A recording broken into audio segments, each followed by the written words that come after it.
blessedness of unity. How very good and pleasant it is when kindred live together in unity.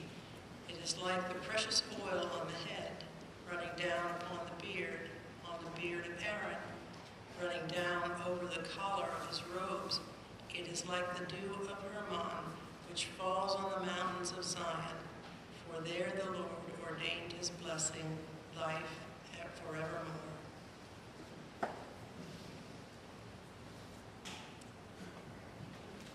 The next scripture reading comes from John's Gospel, chapter 15, verses 12 through 17. Again, I'm reading from the Common English Bible, so very slightly if you're following along with the Pew Bible. This is my commandment: love each other just as I have loved you. And no one has greater love than to give up one's life for one's friends. You are my friends if you do what I command you. I don't call you servants any longer, because servants don't know what their master is doing. Instead, I call you friends, because everything I heard from my Father I've made known to you. You didn't choose me, but I chose you and appointed you so that you could go and produce fruit, and so that your fruit could last.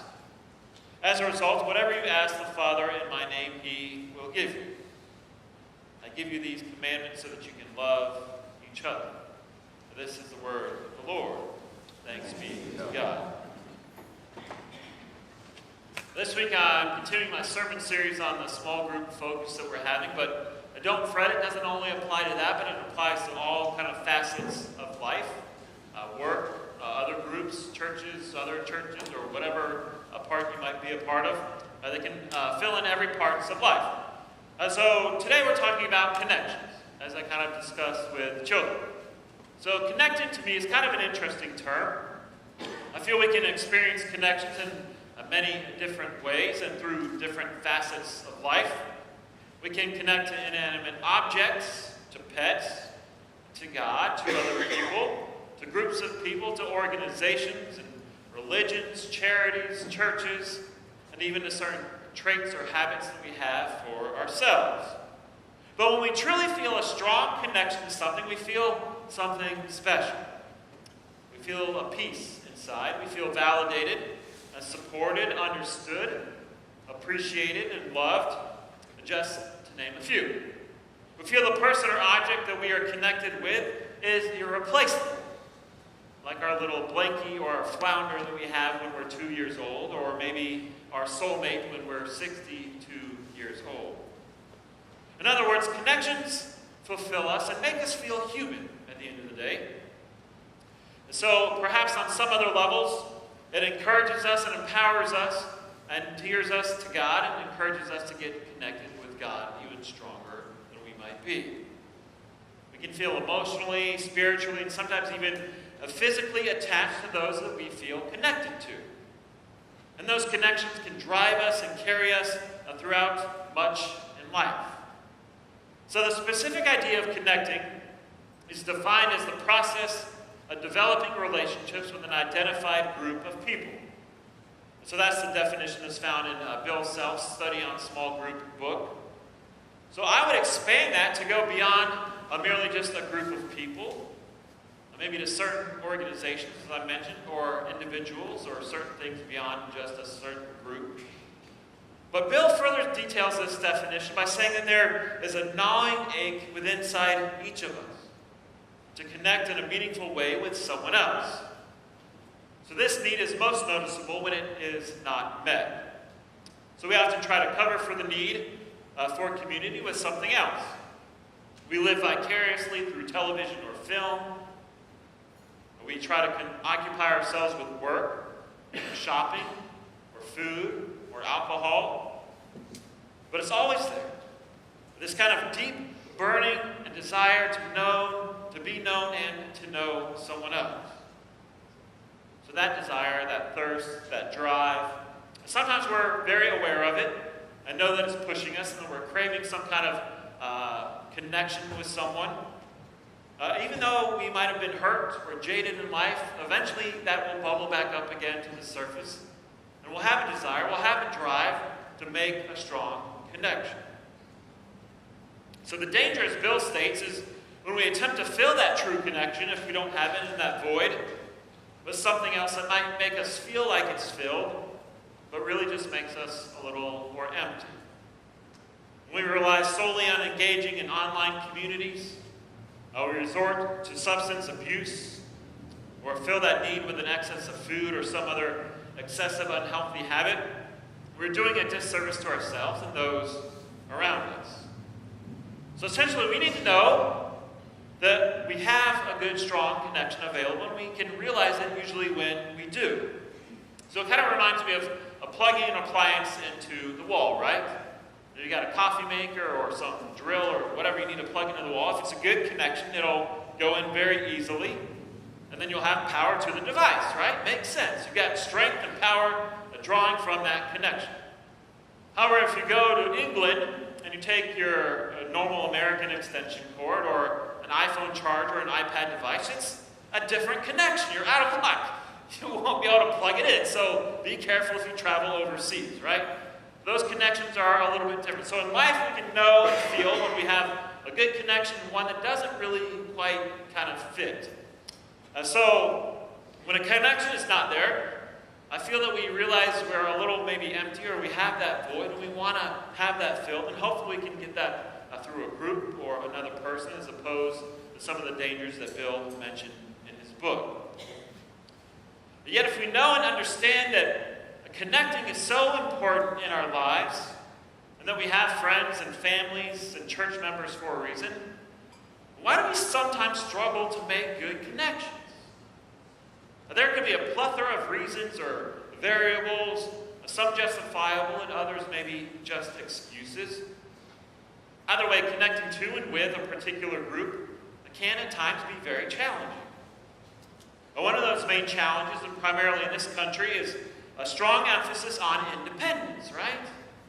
We're taught to be independent and do everything for ourselves, which is fine. I'm not saying independence is bad. But when it comes to a group setting, independence can kind of do us a disservice. Saying, I don't need to meet with you. What can you guys bring to the table? Or how can I learn from you? I can do anything myself.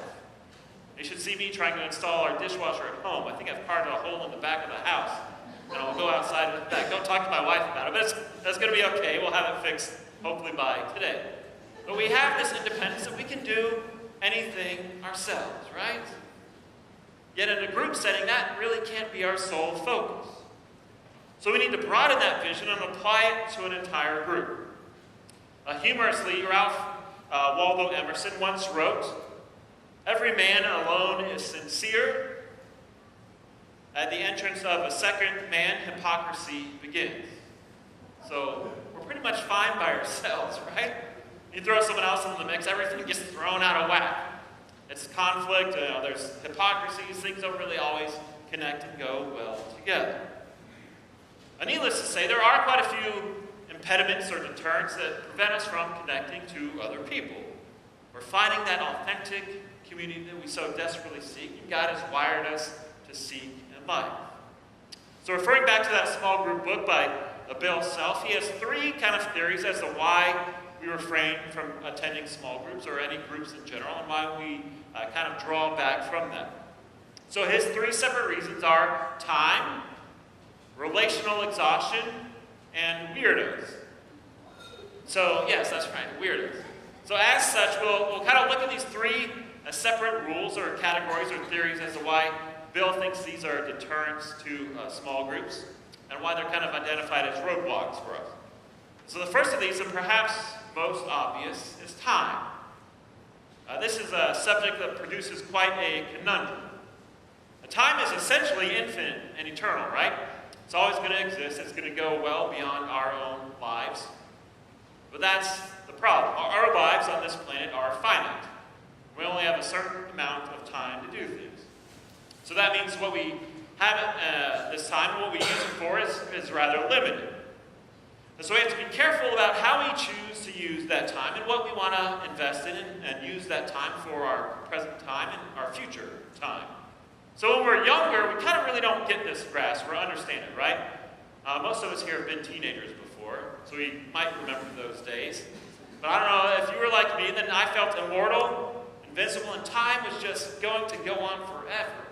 It's like, man, when I was 15, that whole year seemed to last forever. I remember one Saturday, I downed 2 boxes of double stuffed Oreos and watched the Indiana Jones and Back to the Future trilogies back to back, right? Well, I can't really do that anymore these days because I understand time's a little more finite. I don't have time to just do whatever I want 100% of the time. So, the story Mr. Self uses in his book is of this young couple that approaches him at his church. They're interested in a study that he's leading and say, oh, Mr. Self, we'd love to be a part of that small group that you're doing and you're leading. He said, oh, sure, here's some information. He hands them a card, and they both look at the card, and you see their lemon squeezed face like they had eaten the most sour lemon in the world. So, oh, well, I don't know if we can commit to that. We're pretty busy right now. We don't have really the time. And then as they walked away, Mr. Self kind of wondered to himself, when will later not be busy, right? We're always busy in life. I remember even going back to college, I felt I was busy. And so, oh, once you get a job, it won't be as busy. Then you get a job and you're busy. Then you get kids and you're even busier. So then you're kind of thinking, oh, well, once you get to retirement age, then this magic wand is waved. All this time is freed up. You have all the time in the world. Until I hear from most retired people I know that they're extremely busy, right? Life's just busy. We're going to be busy all the time. It's going to be occupied with so many different things that we can't just say, oh, I won't be busy next week. If it's important to us, we need to find the time to carve out and say, you know, this is important to me. I'll commit time to it and say this is what I'm going to be doing. We can't use the excuse of life will just not be as busy next week, because that really never comes to fruition. The second strong factor that kills our desire and drive to establish new connections is none other than relational fatigue and exhaustion, right? On the surface, this kind of makes sense. Bill even begins this section with the statement, nearly all of us have family and friends besides our groups. Our relationship plate can get very full very fast. That has made me wonder, if we are relationally tapped, why is a group helpful? But the fact of the matter is that groups have something to offer even for those who have good friends and very close family. The point being is that we cannot always be 100% honest with our family sometimes, right? We've all been there around the Thanksgiving dinner table. Uncle Fred says something that just drives us crazy, and we really want to tell Uncle Fred what we really think, but we want Uncle Fred to come back next year too, right? So we kind of hold our tongue. So some things we just let slide as family because it's family. You don't want to burn those bridges. But if you have a good, strong group, you can encourage and support one another to change. Maybe a little stronger and hold some accountability to people in a group outside of a family, because you don't have to worry about the long-term repercussions. So you can hopefully be safe and honest and in a nice, confidential group setting. More so than sometimes we can be with close friends or family. I kind of think of how this concept applied to us and my family and I in the numerous stops we've made along this ministry journey of following God's call. A life that can be exhilarating and exhausting. A life that can be draining and rewarding. A life that can take up a lot of our time but be worth every single second in the long run. As we have grown up with the most deep and authentic friendships I've made in all my years through this ministerial journey. I've met some wonderful and significant people in my life, and not necessarily because of who they were, how much I liked them, or how much they helped me, but more so how they helped me grow. Now those are the people I felt the strongest connections to, the ones that maybe challenged me, or encouraged me, or held me accountable for different reasons. In fact, every step along the way on this journey has been wrought with nerves and anxiety. Even going back to the time of beginning our college days at UCF, we wondered, would we fit in? Would we find friends? And would we find the time fulfilling? And I was always worried about, would I get another meal? It's hard as a college kid. I can't cook. What am I going to do? Right? So those were my worries there. Then we go to Austin, Texas for seminary. Then we wonder, would we fit in? Would we find friends? And would we find the time fulfilled? The same could be said for the 3 churches that we've pastored and we've been a part of in our life, North Carolina, Indiana, and here. Each time we ask, are we going to fit in? Will we make connections to people? And yes, I can tell you, it is exhausting getting to know people. It's tiring. I'm not going to hide that. But it's worth every single second and ounce of effort you pour into that. And I look back on the relationships that I've had over the years, and some of those are the strongest and deepest I've ever felt because we both took the time to put in the effort to make those connections. And yeah, it's hard, but it's so worth it. I can guarantee you, each and every relationship. And so third and finally, we have the classification of weirdos. Now, I know what you're thinking. This may sound a little bit harsh, but if we're being honest, Bill paints this picture as people that need extra love and care. And he used some affectionate terms for them as EGRs, extra grace required, or ECRs, extra care required people. But whatever label you attach to them, Bill says weirdos are the one that can kill a group faster than anything else. However, like Bill eventually admits in his book, I began to wonder to myself, what if I'm the weirdo, right? What if that's me in the group? I know I've got wonderful jokes and a great sense of humor, right? But what if I'm the guy that people consider weird? So that's the mentality we need to take in each group, in each connection that we make. Go into it thinking you're the weirdo, right? And then you'll be accepting of more people. You won't see the differences as glaring as you might have before, thinking, oh, this person's the weird. Now just think of it as being yourself, right? It helps make me feel a lot more comfortable, but I don't know if that's the best way to approach it. But that's what I kind of do with that. Each community, each group is going to be a little bit different with the dynamics of the people that enter into that.